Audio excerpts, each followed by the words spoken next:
అది ఫైనల్గా దీంట్లో రాజకీయ ప్రమేయాలు ఇవన్నీ పక్కన పెడితే ఫైనల్గా తేలాల్సినటువంటి దోషి ఎవరు అనేటువంటి ఒక ప్రశ్న. తప్పు చేశారా, లేకపోతే అధికారులు తప్పు చేశారా, రాజకీయ ప్రమేయంతో కూడినటువంటి అధికారులు తప్పు చేశారా, లేదు రాజకీయ నాయకులే తప్పు చేశారు కాబట్టి ఇతరత్ర కొన్ని కేసులు మనం చూస్తున్నాం ఆంధ్రప్రదేశ్లో.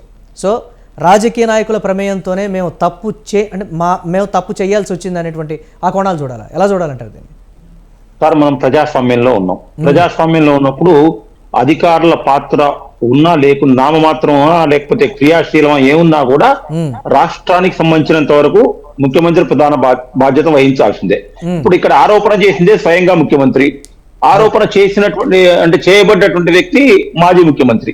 కాబట్టి ఇక్కడ ఒక నిష్పాక్షితమైనటువంటి ఒక దర్యాప్తు సంస్థ చేత, అంటే రాష్ట్ర ప్రభుత్వం ఆధీనంలో ఉండేటువంటి సంస్థలు కాకుండా సుప్రీంకోర్టు జడ్జితో కానివ్వండి, లేకపోతే సిబిఐతో కానీ విచారణ చాలా ఎట్లా ట్రాన్స్పరెంట్ గా జరగాలి. జరిగిన తర్వాత ఇందా గోపాల్ రెడ్డి గారు ఏమన్నారంటే తిరుమల వెంకటేశ్వర స్వామితో పెట్టుకుంటే ఎవరికి కూడా పుట్టగతులు ఉండవు అన్నారు. అట్లాగే తప్పుడు ఆరోపణ చేసినా కూడా ఆయన మీద శిక్ష అట్లాగే ఉండాలి.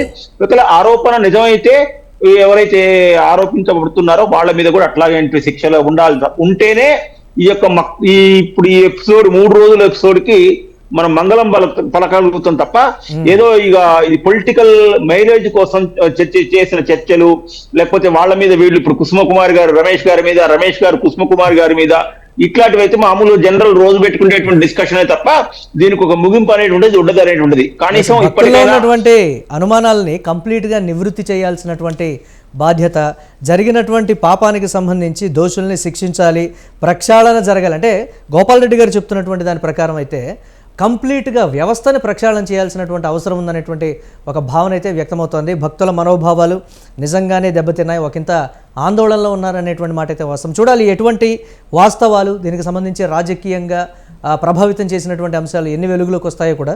రైట్ అండి, థ్యాంక్ యూ కుసుమకుమారి గారు, రమేష్ గారు, గోపాల్ రెడ్డి గారు, నరసింహరావు గారు బిగ్ టాక్ స్పెషల్ డిబేట్లో పార్టిసిపేట్ చేసినందుకు. ఇది వాళ్ళ బిగ్ టాక్. కీప్ వాచింగ్ స్వతంత్ర.